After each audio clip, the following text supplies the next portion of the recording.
আল্লাহ তাআলা বলেছেন কোরআন শরীফের মধ্যে, ইয়া আইয়ুহাল্লাযীনা আমানু উদখুলু ফিস-সিলমি কাফা।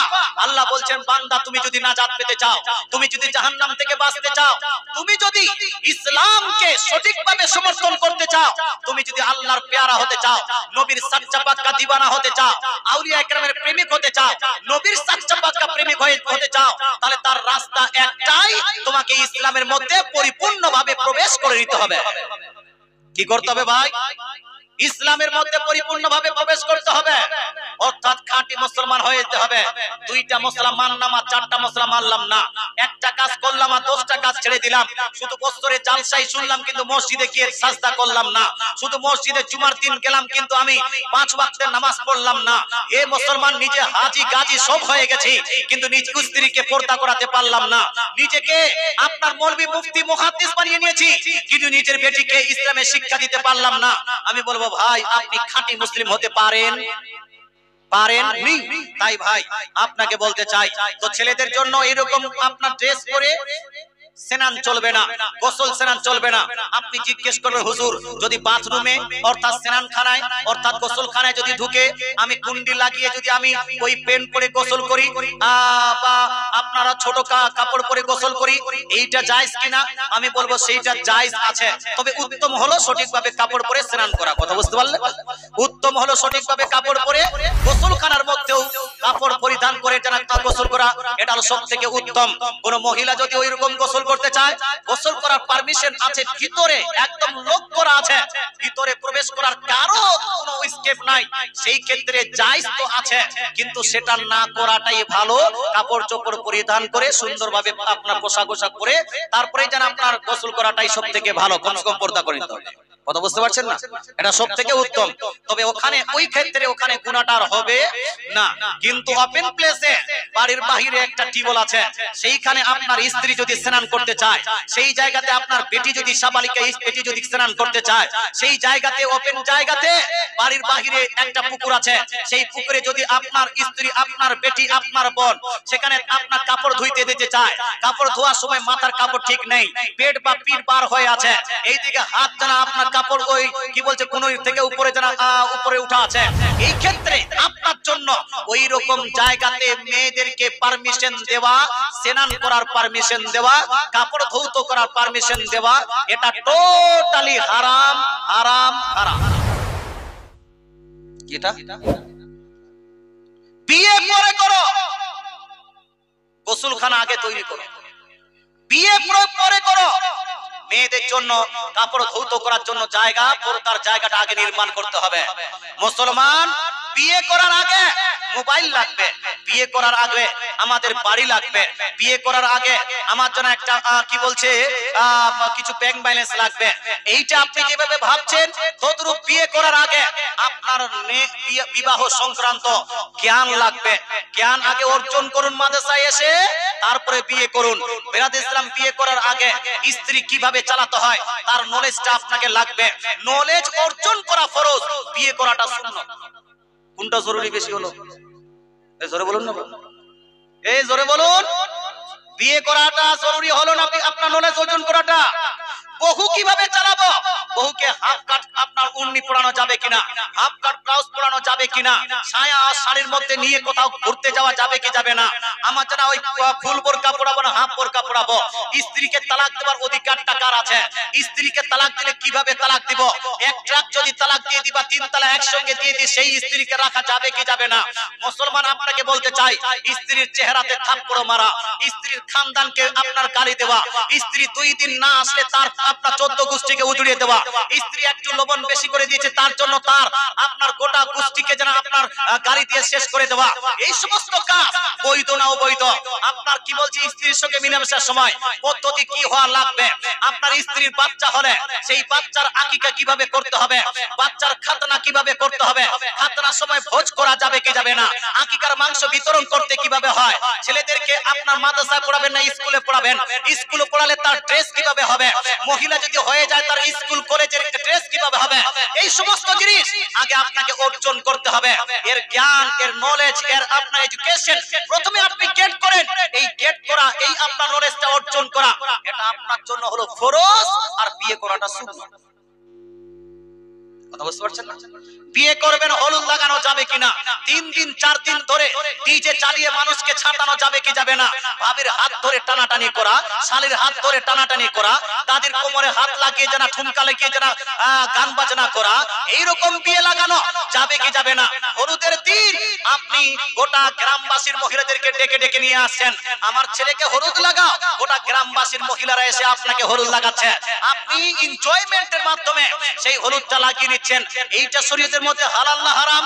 একবারও তো ভাবার আপনার প্রয়োজন হয়নি? বিয়ের আগে যৌতুক নেওয়া, বিয়ের জন্য আপনার গ্ল্যামার নেওয়া, বিয়ের জন্য 2 লাখ টাকা অ্যাডভান্স নেওয়া, আপনার খরচার জন্য 2 লাখ টাকা বা 1 লাখ টাকা অ্যাডভান্স নিয়ে বাকি আপনার 2-3 লাখ টাকা পরে নিতে হবে, এইরকম বিয়ে করা হালাল না হারাম? আপনি তো একবারও ভাবলেন না। বাপ, মরুন, মরলে বুঝতে পারবেন, কবরে আসলে আপনার ছাড় পাবেন না। বিয়ের সময় বরযাত্রী আপনার নাকি 200টা বরযাত্রী, 100 বরযাত্রী, 150 বরযাত্রী না গেলে আপনার মান সম্মান টিকবে না। মেয়েটার বাবার কাছে 3 লাখটা নিয়েছেন, এখনো আপনার মন ভরেনি। একটা আপাচি নিয়েছেন, এখনো মন ভরেনি। একটা গ্ল্যামার নিয়েছেন, এখনো মন ভরেনি। আবার বলছেন ফ্রিতে 200, 250 বা 300 লোককে খাওয়াতে হবে, বরযাত্রী যেতে হবে। বেহায়া বেশরমের মতো গোটা গ্রামের মানুষ বরযাত্রী যায়। সম্মানিত মুসলিম সমাজ, এই সমস্ত বিষয়ে মুসলমানদের জন্য জায়েজ কি না জায়েজ আমরা মশলা জানারও প্রয়োজন মনে করি না, কিন্তু এই মশলা জানাটা হলো ফরজ, বরযাত্রী যাওয়াটা সুন্নতই না। ওরা তো বিবাহ করাটা তো সুন্নত ছিল, বরযাত্রী যাওয়াটা সুন্নত না। সম্মানিত মুসলিম সমাজ, তাহলে বরযাত্রী যাওয়া এটা মশলাটা আমি পরে বলবো, কিন্তু বিবাহ করাটা সুন্নত, আর এই মশলাগুলো জানা হলো ফরজ। ফরজ আগে, সুন্নত পরে। ফরজ আগে, কোনটা আগে জি? কোনটা আগে? ফরজ আগে, সুন্নত পরে। সুতরাং আগে নলেজ অর্জন করুন, তারপরে আপনার কি বলছে বিবাহ করুন। সম্মানিত মুসলিম সমাজ, হযরত হুজুর শরীয়তের মধ্যে কি এরকম বলা আছে? শরীয়তের মধ্যেও আছে যারা বিবাহ করবে তার জন্য যোগ্য পাত্র লাগে। কি লাগে ভাই? এই জোরে বলেন না, কি লাগে? আপনার বেটি আপনার সাবালিকা হয়ে গেছে, ম্যাচুর হয়ে গেছে, 21 বছর বয়স হয়ে গেছে, 18 বছর ক্রস করে গেছে হিন্দুস্তান ল অনুযায়ী, আপনি তার বিবাহ দিতে পারবেন। এই মেয়ের জন্য আপনি যোগ্য পাত্র খুঁজবেন। যোগ্য পাত্র খুঁজবেন না, কিন্তু যোগ্য পাত্র কাকে বলা হয়? যোগ্য কমপ্লিট পাত্র কাকে বলা হয়? কে হলো আপনার মেয়ের জন্য যোগ্য পাত্র? আপনি একবারও ভেবেছেন? হুজুর ভেবে নিয়েছি, যার বাড়িতে একটা মারুতি আছে ও হলো যোগ্য পাত্র। যেই ছেলেটা চাকরি করে ও হলো যোগ্য পাত্র। যার বাড়িতে আপনার 2-4টা বাইল গরু আছে ও হলো যোগ্য পাত্র। যে বিল্ডিং করে নিয়েছে সে হলো যোগ্য পাত্র। অথবা কারো কাছে একটা যদি বিজনেস থাকে সে হলো যোগ্য পাত্র। কারো কাছে দোকান আছে সে হলো যোগ্য পাত্র। জুয়া খেলুক, লটারি খেলুক, যাই করুক না কেন, যদি তার কাছে টাকা থাকে সে হলো যোগ্য পাত্র। আমার নবী, আপনার নবী, দয়ার নবী, মায়ার নবী, যেই নবীর ইশকের আপনি তাবেদার, যেই নবীকে আপনি ভালোবাসেন বলছেন, যেই নবীকে প্রেম করেন আপনি বলছেন, আদৌ হয় কিনা জানি না, মুসলমান সেই নবী বলছেন।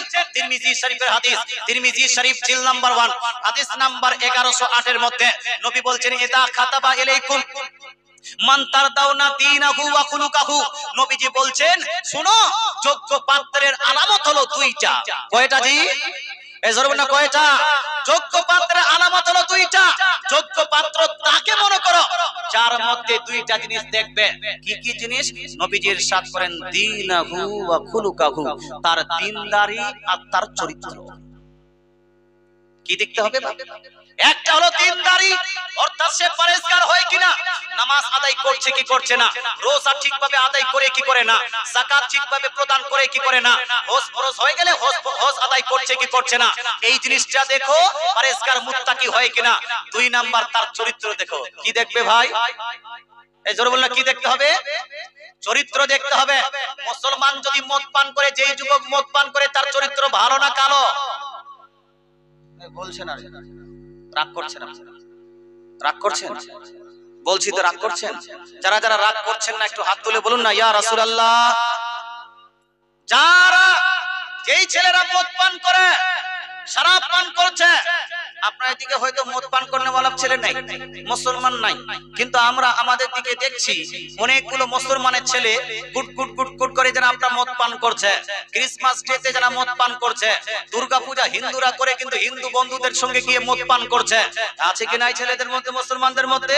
এ মুসলমান কালী পূজা তারা করে, লক্ষ্মী পূজা তারা করে, কিন্তু আমাদের ছেলেরা পূজা করে না, কিন্তু সেই পূজাতে গিয়ে মদ পান করছে, ভাঙও পান করে আমাদের ছেলেরা। কেউ ড্রাগস ব্যবহার করছে আমাদের ছেলেদের মধ্যে, কেউ অ্যান্ড্রয়েড ব্যবহার করছে আমাদের ছেলেদের মধ্যে। অনেকগুলো মুসলমান ছেলে আছে বিবাহের সময় বন্ধুর বিবাহ, বন্ধু পূজা চাপা করতে পারে না, বলছে বন্ধু আসিস রে আমার বিয়েতে আসলে তোকে মদের আপনার মদের বোতল দিয়ে দিব, মদ পান করবি, তোরা মস্তি করবি। সম্মানিত মুসলিম সমাজ, মুসলমান ঘরের সন্তান আজকাল মদ পান করে, কিন্তু আমার নবী, আপনার নবী, দয়ার নবী, মায়া নবী ইরশাদ করেছেন, সুনান ইবনে মাজার হাদিস, নবীজি বলছেন লা তাশরাবিল খামার, লা তাশরাবিল খামার। হে আমার মুসলমান যুবকেরা, তোমরা কখনো মদ পান করবে না, মদ কখনো পান করবে না। কেন? ফাইন্নাহা মিফতাহু কুল্লি শার, কারণ মদ পান করাটা হলো সমস্ত গুনাহের জড়, সমস্ত গুনাহের স্টার্টিং। গুনাহের স্টার্টিং হয় মদ পান থেকে, মদ পান করা থেকে। কারণ মদ পান করার পরে নিজেকে কন্ট্রোল করতে পারবেন না, মদ পান করার পরে নিজের ব্যালেন্সটা ঠিক রাখতে পারবেন না, তখন বাপের সঙ্গে বেয়াদবি করবেন, গুনাহ হলো কি হলো না? মায়ের সঙ্গে বেয়াদবি করবেন, গুনাহ হলো কি হলো না? নিজ স্ত্রীর সঙ্গে আপনি জিয়াদতি করবেন, এটা গুনাহ হলো কি হলো না? অনেকগুলো ছেলে মদ পান করার পর নিজ স্ত্রীকে তালাক দিয়ে দিয়েছে, তার কোনো হুঁশ জ্ঞান নাই। সকালে উঠে স্ত্রী বলছে তুমি আমাকে তালাক দিয়ে দিয়েছো, বলে না না আমি মদ পান করে বেহুশ অবস্থায় তোমাকে তালাক দিয়েছি, এই তালাক হবে না। কিন্তু ভাই, শরীয়তের দৃষ্টিকোণ থেকে একজন ছেলে যদি মদ পান করে নিজ স্ত্রীকে তালাক দেয়, তালাকটা হবে কি হবে না? তালাক হবে কি হবে না? শরীয়তের দৃষ্টিকোণ থেকে কোন ছেলে যদি মদ পান করে নিজ স্ত্রীকে তালাক দেয়, তালাকটা হয়ে যাবে। আর একটা দেয়নি, দুইটা দেয়নি, তিনটা তালাক দিয়ে দিয়েছে। সম্মানিত মুসলিম সমাজ, এইরকম লোক পাওয়া যায় কি যায় না? তারপরে মুফতি সাহেবের কাছে, হুজুর হুজুর মাফ করে দিন না, একটু তওবা টোবা করান না, বহুটা আমার লাগবে, বহুটা আমার লাগবে, মদ পান করেছিলাম বুঝতে পারিনি, এই মদের নেশাতে আমি আপনার তালাক দিয়ে দিয়েছি। শুনুন, তুমি মদের নেশায় দাও না ভাঙ্গের নেশায় দাও, অথবা ড্যান্ড্রাইটের আপনার নেশায় দাও, যে কোনো নেশায় তুমি আপনার এই যে দিয়েছো, কি বলছে, তালাক দিয়েছো, এই তালাক তোমার হয়ে গেছে, সেই স্ত্রীকে তুমি রাখতে পারবে না। হরিন্তর মোমিনতলা এখানে একটা গ্রাম আছে, ইনশাআল্লাহ আমার ওখানে প্রোগ্রাম হবে। ইনশাআল্লাহ আমি তালাক সংক্রান্ত 3 তালাক, 1 তালাক, 2 তালাক, যতগুলো কোণের তালাক, আপনার উকিলের তালাক, হাকিমের তালাক, সমস্ত তালাক নিয়ে, ডাইভোর্স নিয়ে, একতরফ নিয়ে, সমস্ত জিনিস নিয়ে ইনশাআল্লাহ আলোচনা করব। যদি কোনো ব্যক্তি আসেন অবশ্যই আলোচনা শুনবেন। তবে আমি বলতে চাই, মদ পান করাটা আল্লাহর রাসূল সাল্লাল্লাহু আলাইহি ওয়াসাল্লাম ইরশাদ করেন, তোমরা মদ পান করবে না, করবে না, করবে না। কারণ মদ পান করলে অনেক গুনাহ এ থেকে স্টার্ট হয়ে যায়। সুতরাং মদ পান করা যাবে? রাহানা বলুন। আপনার দেশে তো মদ পান করনেওয়ালা ছেলে নেই, যুবক আছে? হ্যাঁ মুসলমান, আপনাকে বলতে চাই, মদ পান করা, যদি কেউ নিজের স্ত্রীর ছবি সোশ্যাল মিডিয়াতে ছাড়ে, তবে সেই স্ত্রীর সাথে সংসার করা কি যায়? স্ত্রীর ছবি ছেড়েছে কে? সোহার ছেড়েছে স্বামী। হ্যাঁ, তো ভুলটা কার, স্বামীর না স্ত্রীর? জোরে বলুন না বাবা, ভুলটা হলো স্বামীর। স্ত্রীর ছবি সোশ্যাল মিডিয়াতে ছাড়ছে, এ ভাই আপনাকে বলতে চাই, এটা করিয়েন না, এটা আপনারা টোটালি এটা হারাম আছে, নিষিদ্ধ আছে, গুনাহ কাবীরা আছে, খবরদার হুঁশিয়ার, এই কাজ করবেন না। তবে অনেকগুলো ছেলে বন্ধুদের কাছে কমেন্ট পাওয়ার জন্য সুন্দর কমেন্ট বলবে, your wife is so sweet here. হ্যাঁ, তোমার স্ত্রী তো খুব সুন্দর, you have a beautiful girl, তুমি তো খুব সুন্দর মেয়ে পেয়েছো। সম্মানিত মুসলিম সমাজ, আর তখন থ্যাংক ইউ, থ্যাংক ইউ, এই কমেন্টের জন্য কি বলছে? আহা, এত বেশরম, বেহায়া, বেলজ্জা, লজ্জাশীল নয়, লজ্জাহীন ব্যক্তি পৃথিবীতে আছে কি নাই? এজন্য আছে কি নাই? বিয়ের সময় বিয়ের পোস্ট দিচ্ছে। সম্মানিত মুসলিম সমাজ, ছেলে মেয়ের আপনাও ভয়ে স্বামী স্ত্রী যেন পোস্ট দিয়ে দিল ফেসবুকে, এটা টোটালি হারাম, চলবে চলবে না। আমি বলছিলাম আল্লাহ রাসূল সাল্লাল্লাহু আলাইহি সাল্লাম বিবাহের জন্য যোগ্য পাত্র বলেছেন কোন ব্যক্তিকে? যেই ব্যক্তির মধ্যে দুইটা জিনিস থাকবে, একটা হলো তার দিনদারি থাকবে অর্থাৎ সে পরেজগার মুত্তাকি হবে, দুই নাম্বার কি হবে ভাই? সেই ব্যক্তির চরিত্র ভালো থাকবে। যদি কোনো ছেলে এ ভাই আপনি বলবেন আমি মদ পান করি না, কিন্তু মদ পান করেন না, অন্য কাজ করেন কি করেন না, যদি কোনো ছেলে নিজ চাচার সঙ্গে বসে, নিজের বাবার সঙ্গে বসে, নিজের দাদুর সঙ্গে বসে, পাড়া প্রতিবেশী গার্জিয়ানদের সঙ্গে বসে অথবা নিজের বন্ধু বান্ধবদের সঙ্গে বসে চায়ের দোকানে চা খাচ্ছে, আর চায়ের দোকানে চলছে যেটা টিভি, সেই টিভিতে দেখছে মন্টুর বিবি অথবা হাফ প্যান্ট পরা অনেকগুলো মহিলা বসে দেখছে, চা খাচ্ছে, ওইদিকে দেখছে ফ্রিতে, এইরকম, তাহলে এই ছেলেটার চরিত্র ভালো না খারাপ? জোরে বলুন না ভাই, এই ভালো না খারাপ? এই ছেলের চরিত্র খারাপ। নবীজি সাল্লাল্লাহু আলাইহি ওয়াসাল্লাম হাদিস অনুযায়ী এও বিবাহের যোগ্য নয়, এই ব্যক্তি বিবাহের যোগ্য নয়। তাহলে বেনামাজি বিবাহের যোগ্য নয়, যারা হজ ঠিকভাবে আদায় করে না বিবাহের যোগ্য নয়। তাহলে আপনার যেই ব্যক্তি সঠিকভাবে যাকাত দেয় না সে বিবাহের যোগ্য নয়, যে ব্যক্তি ইসলামের উপর সঠিকভাবে আমল করে না সে ব্যক্তি বিবাহের যোগ্য নয়, যে মদ পান করে বিবাহের যোগ্য নয়, যে ব্যক্তি প্রকাশ্যভাবে হারামকারীতে মগ্ন আছে সে বিবাহের যোগ্য নয়। তাহলে বিবাহের যোগ্য কে হলো জি? একমাত্র মৌলভী সাহেবরা। কে হলো? হ্যাঁ, এবার এই মৌলভী সাহেব যদি দুটো করে বিয়ে করে তো বলছে মৌলভীর চরিত্র খারাপ, মৌলভীর মধ্যে কোনো ভুল আছে। সম্মানিত মুসলিম সমাজ, মৌলভী দুইটা করুক, তিনটা করুক, চারটা করুক, আপনার বলার অধিকার আছে? অধিকার নাই। এই চারটা বিয়ে করার অধিকার কে দিয়েছেন? এই জোরে বলুন না ভাই, কে দিয়েছেন? বাপ আল্লাহ। সূরা নিসা আয়াত নাম্বার 3 এর মধ্যে ইরশাদ করেন, ফানকিহু মা তাবা লাকুম মিনান নিসা, হে আমার বান্দারা তোমাদেরকে যেই মেয়ে পছন্দ হবে বিয়ে করে নাও, দুইটা, তিনটা, চারটা পর্যন্ত। আর যদি ঠিকভাবে চারটাকে সামলাতে না পারো, যদি চারটাকে যদি ঠিকভাবে রাখতে না পারো, তাকে যদি আদলে ইনসাফের সহিত তাকে যদি রাখতে না পারো, তাহলে মাত্র একটাই করো। ওটা করো, একটাই করো। এ ভাই রাগ করিয়েন না, কিন্তু যদি সঠিক দৃষ্টিকোণ থেকে দেখা যায় আপনাদের মধ্যে কেউ বিবাহের যোগ্য পাত্র নয়, কিন্তু নামাজ নাই, রোজা নাই, হজ নাই, যাকাত নাই, কিচ্ছু নাই, বিবাহটা আগে। বলতে হুজুর বিবাহ না করলে আবার মুসলমান থাকে নাকি? নামাজের দিকে ধ্যান নাই, রোজার দিকে ধ্যান নাই, বলতে বিবাহ না করলে আবার মুসলমান থাকে নাকি? বিবাহটা করতে হবে। হুজুর রাগ করছেন আপনারা? রাগ করেন না ভাই, সত্য কথা বললে একটু রাগ লাগবে, ওই রাগটাকে ছেড়ে দিবেন আর একটু করে ইসলামের দিকে আসার চেষ্টা করবেন। আমি বলছিলাম মদ পান করবেন না, করবেন না। যারা মদ পান করে নিয়েছেন সেই ব্যক্তিরা আজই তওবা করুন, কারণ যে যদি আপনি তওবা না করে মারা যান আপনার ইন্তেকাল কখন হবে আপনিও জানেন না। আর বিনা তওবাতে যদি আপনি মারা যান মদ পান করেছেন, আল্লাহর রাসূল সাল্লাল্লাহু আলাইহি ওয়াসাল্লাম ইরশাদ করেছেন, হাদিসটি সুনান ইবনে মাজার মধ্যে লিপিবদ্ধ, নবী বলছেন যে মান শারিবাল খামারা ফিদ দুনিয়া লাম ইয়াশরাবহা ফিল আখিরাতি ইল্লা আইয়াতু, যদি কোন ব্যক্তি পৃথিবীর বুকে মদ পান করে মারা যায় সেই ব্যক্তি কাল কিয়ামতের মাঠে উত্তপ্ত ময়দানে হাউজে কাউসারের পানি পান করতে পারবে না। হাউজে কাউসারের পানি যদি পান করতে হয়, ইল্লা আইয়াতু, যদি আপনার পানি পান করতে হয়, নবীজি বলছেন মরার আগে তওবা করে নাও। মরার আগে কি করো? তওবা করো। সুতরাং ভাই আপনাকে বলতে চাই, আপনার মদ পান করলে আপনার শারীরিক সমস্যা আছে। যদি আপনি বেশি মদ পান করেন তাহলে আপনার কই লিভারে ক্যান্সার হতে পারে, আপনার এমনিতেই মেন্টালি সমস্যা আছে, সাংসারিক দিক থেকে আপনার সমস্যা আছে, স্ত্রীর কাছে আপনার প্রবলেম হবে, বাড়িতে আপনার শান্তি নষ্ট হবে, আপনার ফ্যামিলি বিনষ্ট হবে, এইগুলা তো সমস্যা আছেই। উপরন্তু ইসলাম বলছে মদ পান করা হলো হারাম। ইসলাম বলছে মদ পান করলে ওই হাউজে কাউসারে পানি পান করা যাবে না।